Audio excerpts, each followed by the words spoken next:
Tá difícil encontrar o profissional certo para a sua empresa? Precisa de alguém detalhista para aquela vaga no financeiro? Quem sabe um criativo para o marketing? Ou ainda, alguém focado em resultados? A Fortus RH utiliza técnicas de seleção e processos estruturados, realizando entrevistas, aplicando provas e testes específicos. Tudo isso para buscar a pessoa certa para a vaga certa. Fortus RH. Conectar pessoas é o nosso forte.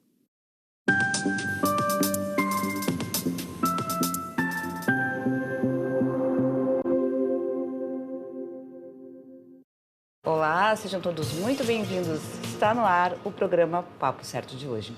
De segunda a sexta, neste mesmo horário, estamos aqui para trazer para vocês assuntos de relevância e do dia a dia. Olá, minhas amigas, meus amigos, bem-vindos a mais um Papo Certo. E hoje, no nosso Papo Previdenciário, estaremos tratando sobre os benefícios previdenciários decorrentes de acidente do trabalho. E quem vai trazer todas as informações, esclarecer dúvidas aqui para nós é a doutora Paola Monteiro, advogada, que também é presidente da Comissão de Seguridade Social da OAB, lá de Santa Maria. Muito obrigado pela presença no Papo Certo, doutora. Muito obrigada, Evanier. Muito obrigada, Amanda. É uma satisfação estar aqui hoje no Papo Certo, falar de um tema tão relevante e importante para a sociedade, que é o direito previdenciário, especialmente benefícios decorrentes de acidente de trabalho, que me é uma matéria muito cara, embora eu seja suspeita para falar sobre isso. E realmente, o previdenciário e o trabalhista são um dos temas preferidos dos nossos telespectadores que acompanham o Papo Certo. Então, se você tem interesse nesse tema, aproveite e já envie a sua dúvida ou comentário para a nossa convidada responder logo após o término do programa. Agora eu chamo um intervalo bem rapidinho e a gente já volta.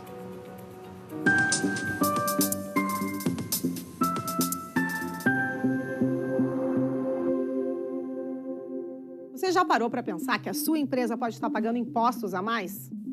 O nosso sistema tributário é bem complexo e é comum as empresas pagarem mais do que o devido. Saiba que é possível recuperar os valores dos últimos 5 anos e reforçar o seu caixa. A Fortus Tax é especialista no assunto e já ajudou muitas empresas nos seus 18 anos de atuação. E o mais importante, você só paga pelo serviço depois que o dinheiro estiver na sua conta. Fortus Tax. Pagar o justo é o nosso forte.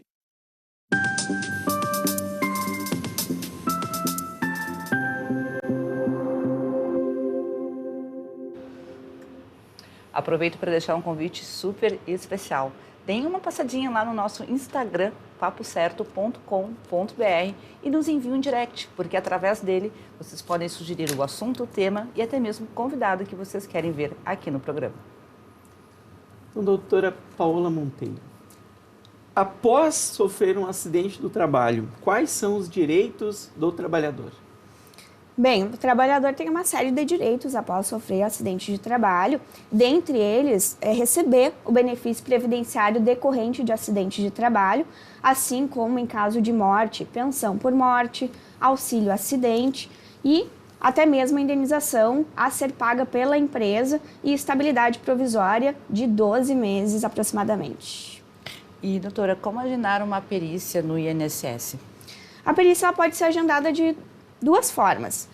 Primeiro, ligando para um 35, que é o telefone do INSS, agendando diretamente com o atendente do INSS, ou então pela plataforma Meu INSS, que é a plataforma do gov.br, em que você vai entrar com o login e a senha e ir na aba Agendar Perícia Médica.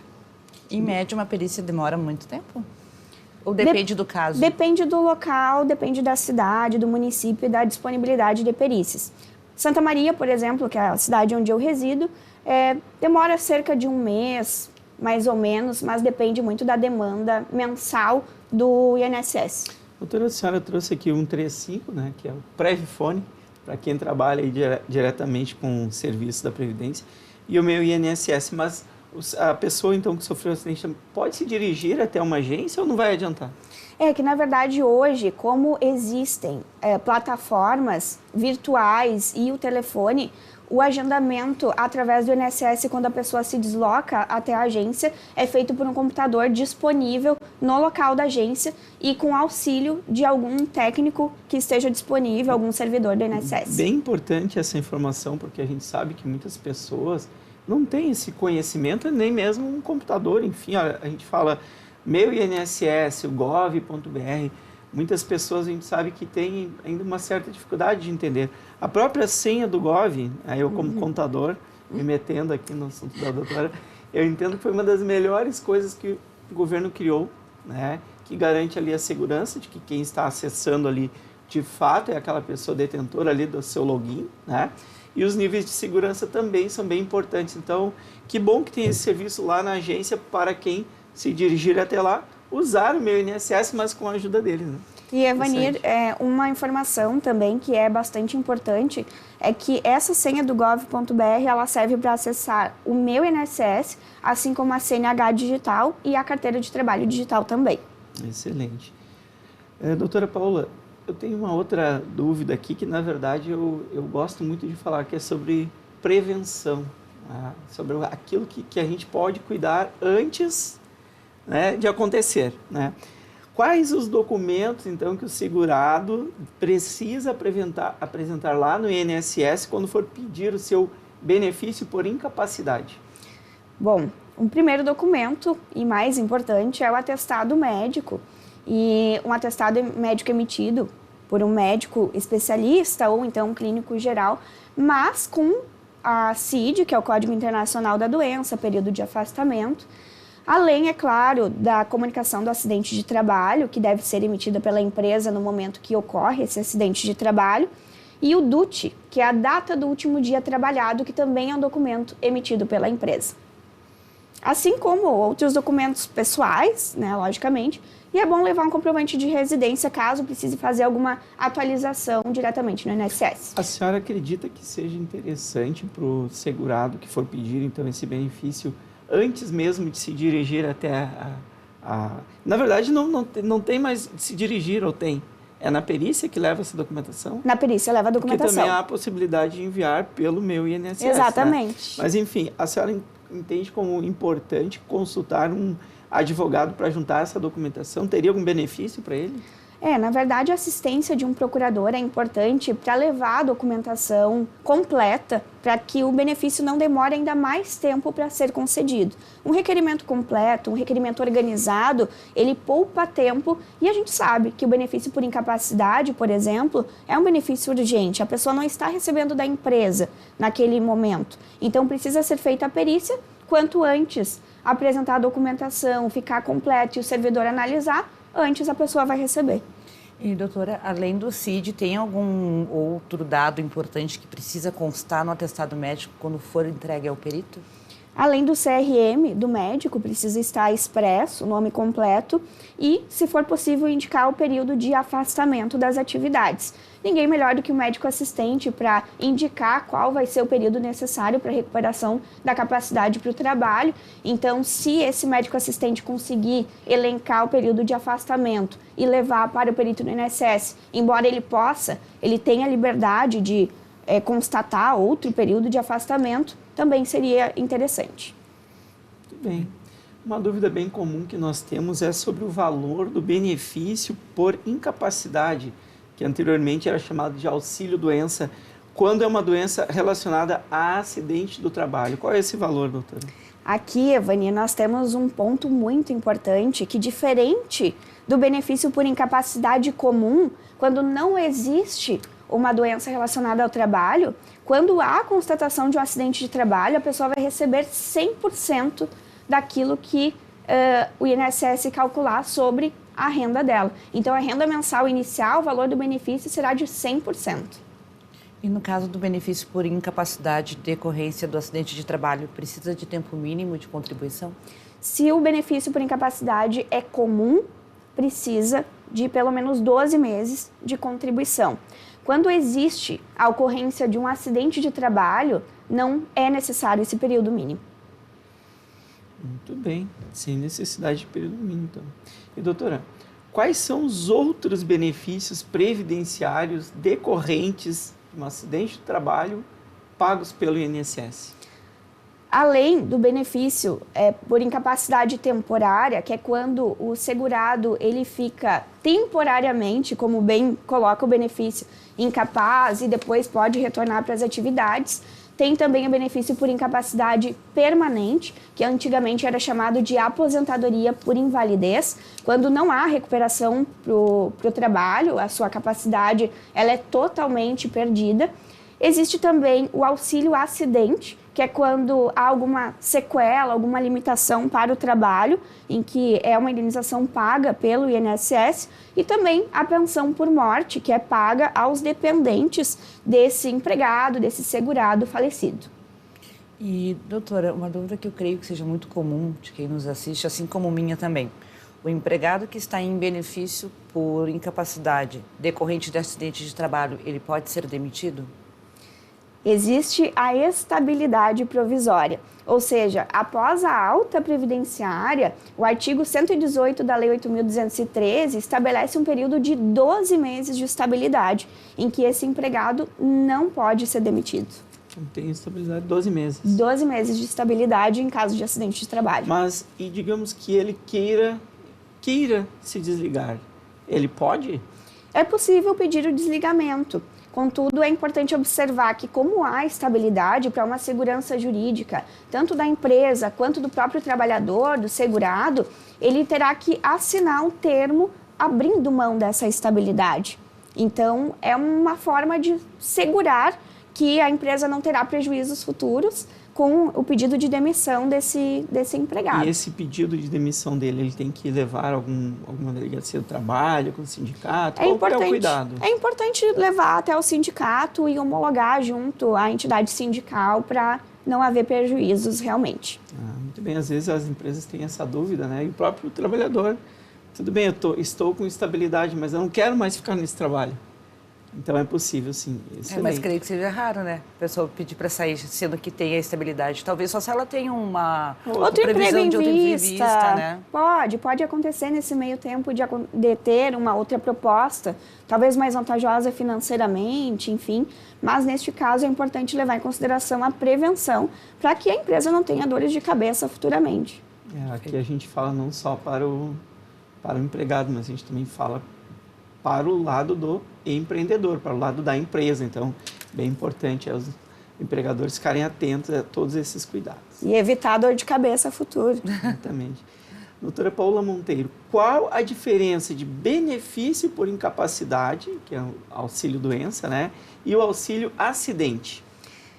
Bem, o benefício por incapacidade, a pessoa vai receber mensalmente do INSS e vai estar afastada das suas atividades do trabalho, para fins de recuperação. Ela está temporariamente incapaz, então não pode exercer aquela atividade.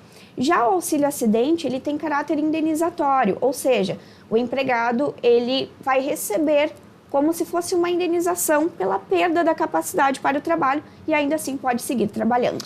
Segue trabalhando. Então, ele continua recebendo esse benefício e mais o salário da empresa. O auxílio-acidente, sim. É interessante. Eu imaginava que uma vez que retornasse ao trabalho, perderia esse benefício. O benefício por incapacidade é perdido. Já o auxílio-acidente, não. E o auxílio-acidente, ele tem um tempo mínimo, por exemplo, eu recebi o auxílio-acidente neste ano. No ano que vem, me acidento novamente, posso receber ou não tem nada a ver uma coisa com a outra? Na verdade, vai depender de qual foi a perda da capacidade para o trabalho. Então, precisa ser avaliado nesse momento, né, dependendo do que acontecer de acidente e qual foi a perda da capacidade realmente. Perfeito. Agora eu vou chamar um intervalinho de 1 minutinho com os nossos apoiadores, Prime Gourmet e Fortus Grupo, e a gente já volta.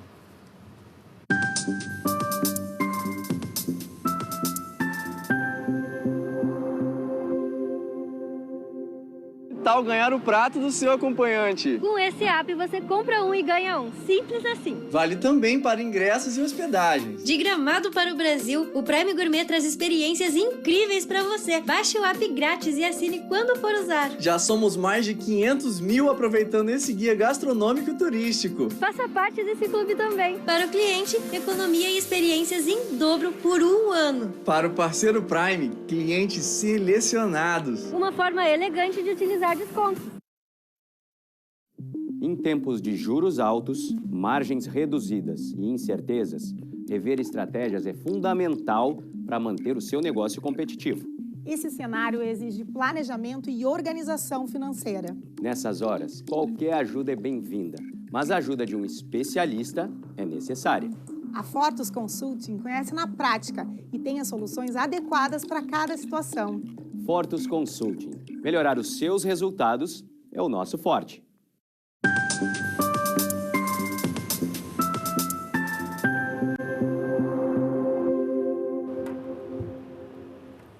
O Papo Certo está sendo transmitido também pelos principais canais digitais da NET, Claro, Vivo, Tubarão e TVN. E simultaneamente pelas plataformas YouTube e Facebook. Doutora, falando agora sobre a ótica do empreendedor, lá, do dono da empresa, dos negócios. A concessão de um benefício previdenciário, quando comprovada a ocorrência de acidente de trabalho e a responsabilidade é da empresa, pode trazer prejuízos para essa empresa? Olha que pergunta importante e polêmica. Nesses casos, o INSS pode entrar com uma ação que nós chamamos de ação regressiva, em que todos os benefícios que são pagos pela Previdência Social podem ser ressarcidos pela empresa. Então, o INSS resolve entrar com uma ação, comprova a responsabilidade da empresa que não se utilizou dos meios necessários para prevenir esse acidente de trabalho e, consequentemente, essa empresa terá que ressarcir o INSS mensalmente, dependendo do benefício que aquele empregado ou que os dependentes desse empregado forem receber. Importante, eu gostaria de complementar, doutora, me metendo aqui como contador que sou e tendo aí os nossos mais de 200 clientes lá do Grupo Fortus. Muito importante, então, para o empreendedor é cuidar do seu PGR, né? Os EPIs, com todos os seus fornecimentos, treinamento, o uso muito importante no seguro. Doutora, o que é o PGR, se a senhora puder trazer para nós aqui, essa ferramenta, né, tão importante que o empreendedor tem? O PGR é um programa de gerenciamento de riscos, em que dentro desse documento vai estar algumas questões que vão prevenir acidentes de trabalho. Então, é um documento que consta quais são os treinamentos necessários, quais são os EPIs necessários, o que precisa ser feito dentro daquela empresa para evitar um acidente de trabalho. É importante que a empresa, além de receber esse documento pela Medicina e Segurança do Trabalho, também faça a leitura completa desse documento. E que, se for o caso, consulte uma assessoria jurídica de sua confiança para que possa ter ciência de quais são os meios necessários para implantar todas essas ferramentas que são dispostas no PGR e prevenir essas questões relacionadas ao eventual ressarcimento do INSS, porque cá para nós é muito pior ter que depois ressarcir o INSS de um benefício do que aplicar uma medida preventiva. Com certeza, e não basta ter o PGR e engavetar. Exatamente. Que eu vejo que é muito comum, não, para atender aqui a obrigatoriedade da legislação, eu tenho meu programa de gerenciamento de riscos, está aqui. Sim, mas fizesse a leitura, viu qual os EPIs, verificou se tem riscos, né? Exatamente. Como mitigar esse risco, porque o PGR ele é uma importante ferramenta. E aí, aqui vale uma crítica e uma sugestão para as clínicas que fazem, né, as clínicas aí de segurança do trabalho, que fazem o PGR, que não apenas entreguem o relatório, mas façam questão de explicar para o empreendedor e auxiliem, cobrando mesmo, é um serviço aqui para as clínicas, na implementação de tudo aquilo que ela está sugerindo. Eu vejo que falta isso aí, eu vejo uma ausência. E uma coisa muito importante, na minha opinião, aqui, como algo para prevenir, né? é o seguro, né? Ter Exato. um seguro da empresa por acidentes lá que ocorra para, se acontecer, já ter como se defender, né? Essa segurança é importante justamente porque são indenizações altíssimas quando estamos tratando de acidente de trabalho. E dependendo do risco que a empresa possui, se é uma empresa com grau de risco muito grande, como metalúrgicas, por exemplo, empresas da construção civil, que tem o trabalho em altura, tem ainda mais riscos de um acidente de trabalho. Então, essa prevenção é melhor ser feita antes de acontecer algum incidente, algum acidente de trabalho, do que depois ter que indenizar o empregado por dano moral, por dano estético, pela estabilidade e, enfim, é uma série de prejuízos para a empresa, fora responder no Ministério do Trabalho e Emprego, Ministério Público do Trabalho e, inclusive, isso se aplica para alíquotas tributárias, porque pode aumentar o tributo da empresa no caso de um acidente de trabalho. Então, a entrega desse programa de gerenciamento de riscos e a efetiva aplicação dele com a cobrança, por exemplo, nos EPIs, quais são os EPIs necessários? O empregado não está utilizando, é importante advertir, ter a formalização dessa advertência.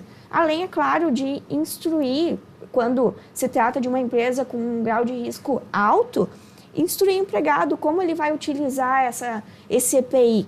E se não utilizar, aplica-se a advertência, se for o caso. Previne a concessão de um benefício por incapacidade temporária, previne o empregado sair do trabalho e ter que achar um outro para colocar no lugar e previne um eventual ressarcimento em face do INSS.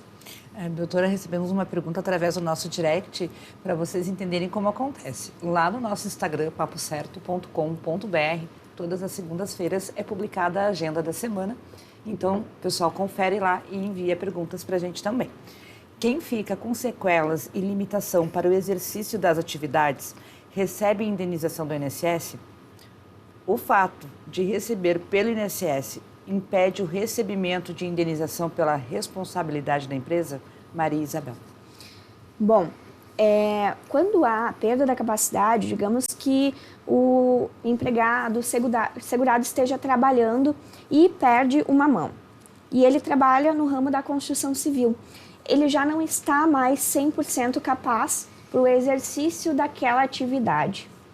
Nesse caso, o INSS vai pagar a título de indenização, que é o auxílio acidente. Ou mesmo, se for o benefício por incapacidade temporária decorrente desse acidente de trabalho, não vai impedir eventual ressarcimento pela empresa. Então, tem o pensionamento provisório ou pensionamento vitalício, quando há a perda da capacidade para o trabalho, que a empresa deve pagar para o empregado, caso haja essa perda da capacidade do trabalho, e são duas situações diferentes. Embora seja o mesmo fato gerador, um implica na responsabilidade da empresa e outro é pago a título da indenização, que é pelo INSS. Muito bem. E quando há o falecimento, então, do segurado nesse acidente do trabalho, tem algum benefício previdenciário? Quem recebe? Como faz para receber? Eu tive uma situação bastante curiosa no escritório, em que o empregado acabou falecendo, veio a óbito, e os dependentes pediram benefício no INSS. O benefício é a pensão por morte, mas é uma pensão por morte em que está calcada ali num acidente de trabalho. Consequentemente, essa pensão por morte vai ser paga aos dependentes. E isso vai implicar na devolução dos valores pela empresa também. Então, nesse caso que eu tive no escritório, a empresa foi condenada a pagar os valores que foram pagos pela INSS a título de atrasados, e mensalmente a empresa precisa restituir esses valores para o INSS. Então, os dependentes têm direito a receber pensão por morte. E é difícil fazer esse encaminhamento? É aconselhável procurar um advogado? É aconselhável procurar um advogado justamente para que o requerimento ele seja completo, seja feita uma análise mais minuciosa e que seja explícito que houve realmente um acidente de trabalho, até pelas questões de carência, de tempo de contribuição, que precisa ser comprovado para o próprio benefício de pensão por morte. E, doutora, qual é o valor da pensão por morte? Também é o valor de 100%. Todos os benefícios que a gente está relacionando a acidente de trabalho, benefício por incapacidade, né? Claro que nós tivemos uma mudança muito drástica em termos de reforma da Previdência, que aconteceu em novembro de 2019. Então, inclusive o cálculo da própria pensão por morte alterou, sendo 50% acrescido de 10% por dependente. E essa pensão por morte, digamos, os filhos recebem, caso sejam os filhos, é por quanto tempo? Depende do período, depende da data do falecimento do empregado, a legislação que rege a época e a idade de cada um desses dependentes. Se for dependente, filhos menores e capazes, vai receber até os 21 anos, caso esteja estudando, né, também. Então, não recebe além dos 21 anos, diferente da pensão militar, diferente da pensão alimentícia, recebe até os 21 anos. E existe uma alíquota progressiva se houver alguma companheira, e essa companheira vai depender da idade que ela possui, o tempo que vai receber a pensão por morte. Muito bem, então não é para a vida toda também. Dependendo da situação, não é para a vida toda. Muito bem. Doutora, o que é a doença ocupacional e qual é a diferença quanto ao acidente do trabalho típico? O acidente do trabalho típico é quando ocorre no exercício das atividades. Então, digamos, o empregado caiu e fraturou a perna e teve que ficar afastado. Só que ele caiu porque estava carregando um tijolo ou porque estava carregando um saco de cimento, tropeçou e acabou acontecendo esse acidente. Já a doença ocupacional é uma doença que é adquirida no decorrer das atividades, como, por exemplo, a lesão por esforço repetitivo.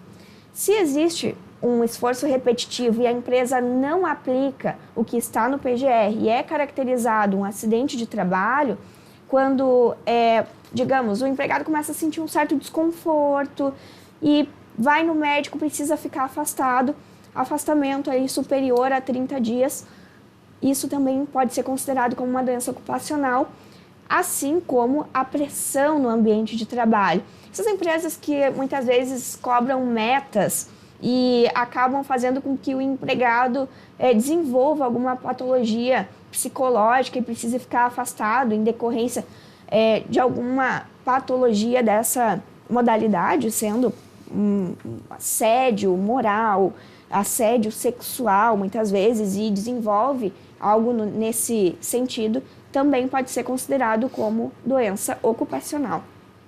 Doutora, e quem recebe apenas o auxílio acidente pode continuar trabalhando? Apenas o auxílio acidente é possível, porque o auxílio acidente ele tem o caráter indenizatório. Então, a pessoa pode receber o auxílio acidente, segue trabalhando normalmente e vai receber o auxílio acidente até o momento da sua aposentadoria. Maravilha, então. Doutora, excelentes informações que tu trouxe para a gente e para o nosso público. Muito obrigada. Eu é que agradeço o convite, é uma satisfação estar aqui no Papo Certo. Espero que sejam informações úteis e que auxiliem você que está em casa. Com certeza, informações muito úteis. E hoje eu quero deixar um abraço especial a todos que nos assistem e um destaque lá para o pessoal de Santa Maria, que é a cidade da doutora Paula Monteiro. Nos vemos amanhã, então, às 20h30 no Papo Empreendedor. Esperamos a todos.